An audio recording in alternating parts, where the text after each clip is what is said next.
Taste the Daily. Tiruvannamalai மாவட்டம் ஆரணியில் பெஞ்சல் புயலால் பாதிக்கப்பட்ட நெசவாளர்களின் வாழ்வாதாரத்தை மேம்படுத்த நிவாரணத் தொகை கேட்டு மாவட்ட ஆட்சியரிடம் மனு அளித்தனர்.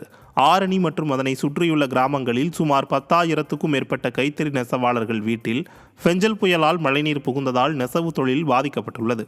வாழ்வாதாரமின்றி தவிக்கும் நெசவாளர்களுக்கு உரிய இழப்பீடு வழங்க வேண்டும் என ஸ்டாலின் அரசின் மாவட்ட நிர்வாகத்திடம் மனு அளித்தனர். சேலம் மாவட்டம் காடையாம்பட்டி அருகே நகைக்கடையில் சுவற்றை துளையிட்டு 10 லட்சம் ரூபாய் மதிப்புடைய தங்கம் மற்றும் வெள்ளி நகைகள் கொள்ளையடிக்கப்பட்ட சம்பவம் பெரும் பரபரப்பை ஏற்படுத்தியுள்ளது. தளவாய்ப்பட்டி பகுதியைச் சேர்ந்த கார்த்திக் என்பவருக்கு சொந்தமான நகைக்கடையில் கொள்ளையடிக்கப்பட்டுள்ளது. இதனைக் கண்டு அதிர்ச்சி அடைந்த அவர் பின்பக்க சுவற்றில் துளையிட்டிருப்பதும் சிசிடிவி கேமராக்கள் சேதப்படுத்தப்பட்டிருப்பதும் குறித்து காவல்துறையில் புகார் அளித்தார். சம்பவ இடத்திற்கு விரைந்த காவல்துறை விசாரணை செய்ததில் சுமார் 6 கிலோ வெள்ளி, 46 கிராம் தங்க நகைகள் மற்றும் 25,000 ரூபாய் திருடு போயிருப்பதும் இதன் மதிப்பு சுமார் 10 லட்சம் ரூபாய் இருக்கும் என்றும் தெரியவந்தது.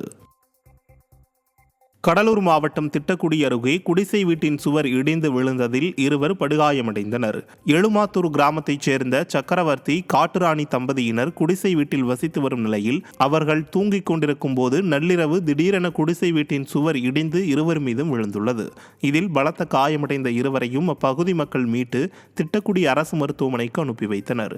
பின்னர் மேல் சிகிச்சைக்காக அரியலூர் மற்றும் தஞ்சை அரசு மருத்துவக் கல்லூரி மருத்துவமனைக்கு அனுப்பி வைக்கப்பட்டனர்.